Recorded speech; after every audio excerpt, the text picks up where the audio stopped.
Titanfall 2, feeling a bit dated. Titanfall 2 is the debut of this series to PlayStation, and this debut comes with an added 6-hour campaign. And this campaign is far greater than I had any hopes of it being in some cases, while in others really letting me down. Starting with the good, the gameplay and story here does an awesome job of pulling you towards the credits. Very early on you become the pilot of a Titan named BT, and as you play through the story you slowly create a bond with this machine that quickly feels like a living, breathing creature. The banter between you as the pilot and your Titan during dialogue choices was a highlight for me, and had me cracking up as he's trying to understand human emotion or comprehend expressions, taking them literally. The campaign has you switching back and forth between being on foot and being in your Titan, and both are so fun and feel so great, but there's far more focus on being a grounded foot soldier than a Titan pilot in this campaign. Luckily, being on ground can be just as fun as piloting your Titan. Wall running and shooting through enemies is a blast, and there's so many cool moments in the campaign that are genuine surprises, and really cool twists in the gameplay. There's a decent mix of intrigue, first-person shooter and platforming elements here. Titan fighting is even more fun, and as you progress through the story you unlock new loadouts for your Titan, all with their own shields, rockets, blasters, and core attacks, so you're guaranteed to find at least one you love that fits your playstyle. Titan combat can feel much more frustrating though, as you don't have the luxury of health regenerating like you do while on foot. You have to collect batteries around the combat area or from enemy Titans, which can lead to some pretty frustrating boss battles, but none that ever feel unfair. Just take much more patience than the first-person shooter platforming sections of the game. Now onto the bad. Gameplay is definitely king, but it's 2016, and while Titanfall 2 is fun enough to be ultimately forgiven, it's nowhere near ambitious enough to look or run the way it does. I'm not one to usually talk about graphics, but the textures in this game are noticeably awful. The game really looks bad, it's ugly throughout, and isn't helped by the constant dull gray color palette I thought we got past in 2010. Clearly not. It's back and honestly does take the enjoyment out of the overall experience for me. It hardly lives up to the standard of first-person shooter graphics of 5 years ago, let alone today. I want to stop in a game, look around, and be awed. Here I stop and wonder why this PS4 game looks like a mid-cycle PS3 game, which brings me to the loads. I can't remember the last time I saw a load screen between checkpoints in a modern game. Well, they're here. And again, I really don't understand why. The game isn't pushing the limits on anything to warrant anything but seamless transitions. I also ran into a game-breaking bug in one of the final missions where a teammate fell through the map and wouldn't come back even after reloading the checkpoint, causing me to have to restart the chapter from the very beginning to proceed. Thankfully, this wasn't too annoying and is the only bug I ran into. And while multiplayer returns,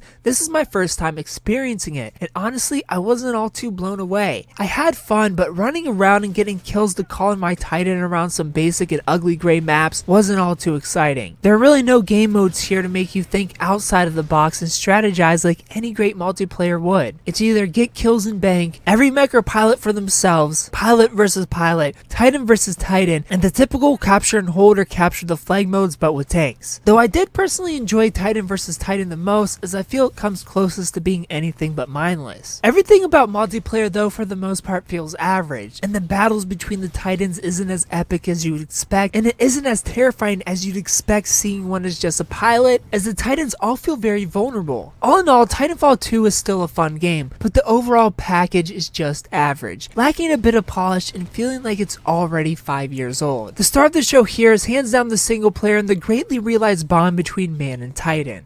I give Titanfall 2 a 7.5 out of 10. If you play Titanfall 2, tell me what you thought about it down in the comment section below. If you haven't played it, tell me if you plan on picking it up. Thumbs up. If you like the video, subscribe if you're new to the channel. And tune in Monday for First Impressions, where you find out what game we're playing next. Thanks for watching. This Titan weapon is an advanced design and may give us a tactical advantage. I think somebody's in love. A human's concept of love requires admiration, attraction, devotion, and respect. Conclusion: I am 50% in love. This review was made possible with GameFly. If you want to try this game or any other game imaginable, you can do so for free for an entire month by using the link in the description. Free shipping, no late fees. Thanks for watching.